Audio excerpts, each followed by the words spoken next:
નમસ્કાર. નમસ્કાર. શું નામ તમારું? મારું નામ દિલીપભાઈ ઠાકરસિંહભાઈ માકડિયા. કયું ગામ? ગામ ભાયાવદર, તાલુકો? ઉપલેટા, જિલ્લો? રાજકોટ. દિલીપભાઈ, તમને તમારા શરીરમાં કઈક પ્રોબ્લેમ હતો? શું પ્રોબ્લેમ હતો? મને ઘૂંટણનો પ્રોબ્લેમ હતો. ઘૂંટણનો પ્રોબ્લેમ હતો? હા, કેટલા સમયથી હતો 5 વર્ષથી હતો.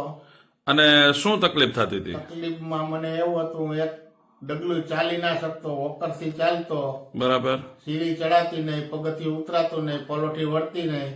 બરાબર.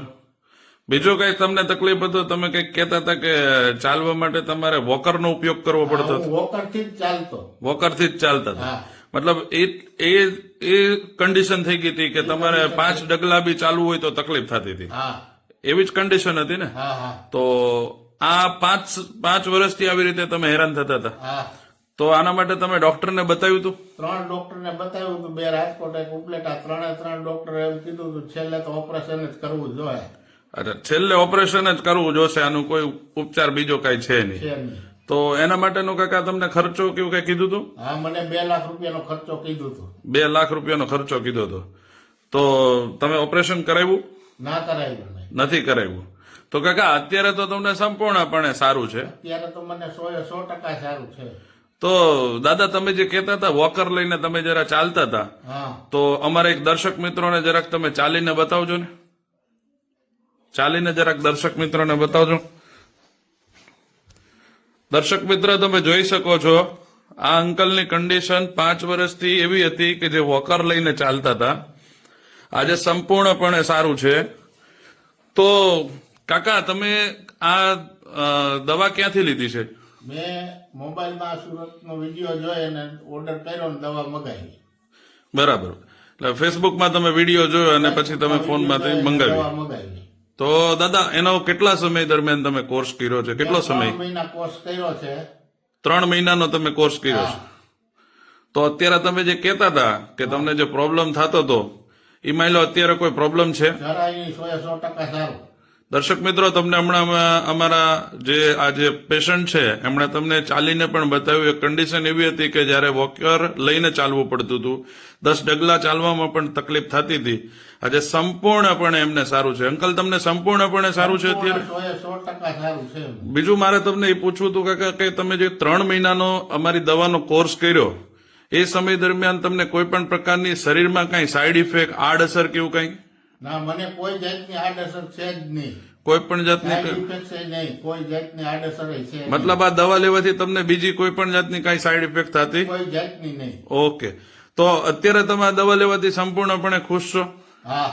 તો લોકોને તમે શું સંદેશો દેવા માંગો છો? લોકોને હું સંદેશો દેવા માંગુ છું કે ઓપરેશન ના કરાવો ને તમે આ દવાનો ઉપયોગ કરો. અને અમારા દર્શક મિત્રોને તમે જે દવા લીધેલી છે ને, એ દવા એકવાર જરા બતાવજો. કઈ દવા લીધેલી છે? આ છે. દર્શક મિત્રો, આ છે એસ્ટોનિયા 1 કંપનીની જોઈન્ટ ફ્લેક્સર. ઓકે. બીજી આ છે. આ છે એસ્ટોનિયા 1 કંપનીની કેલમેક ડી. ત્રીજી આ છે. આ છે એસ્ટોનિયા 1 કંપનીની ઓર્થો 1. ઓકે. આ 3 દવાનો તમે કોર્સ કર્યો છે અને આજે સંપૂર્ણપણે સારું છે. સંપૂર્ણ 100% દાદરો ચડી શકું, સીડી ચડી શકું. કોઈ જાતના ટેકાની મારે જરૂર નથી પડતી. બાઇક હાંકી શકું. 3 મહિના તો હું બાઇક ઉપર ચડ્યો નહોતો. 3 મહિના મેં બાઇકે ચલાવી નહોતી. બરાબર છે. તો આ બધું જ અત્યારે તમારાથી કામ થાય છે? મારું રેગ્યુલર બધું કરી શકું છું. મારે ખેતીવાડી છે, હું વાડીએ જઈ શકું છું. બરાબર બરાબર. તો આ દવા લેવાથી તમે આમ ખુશ ને કાકા? દવાથી જ ખુશ છું ને દવાથી જ મને સારું થયું. બરાબર બરાબર.